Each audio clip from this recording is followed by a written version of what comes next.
It was the winter of 1993. And why was Indiana the only state east of the Mississippi without a native plant society? 4 avid gardeners, a writer, a wildlife photographer, a nonprofit leader, and a medical researcher decided to do something about it. They hosted an exploratory meeting, and that spring, the Indiana Native Plant Society was born.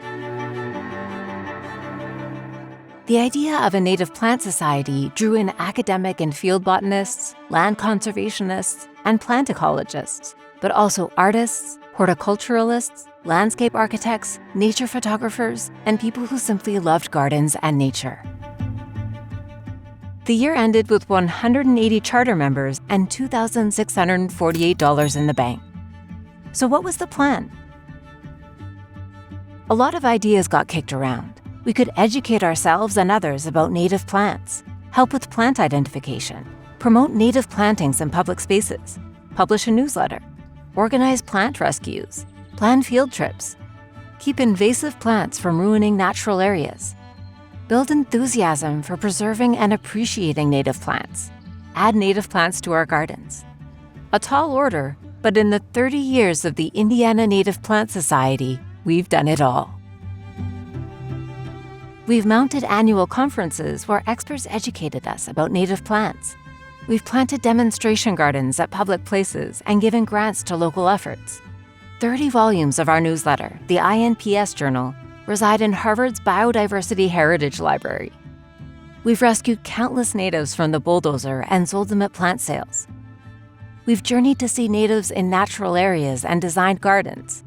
We've collaborated with state and other organizations to move invasive plants out of the nursery trade.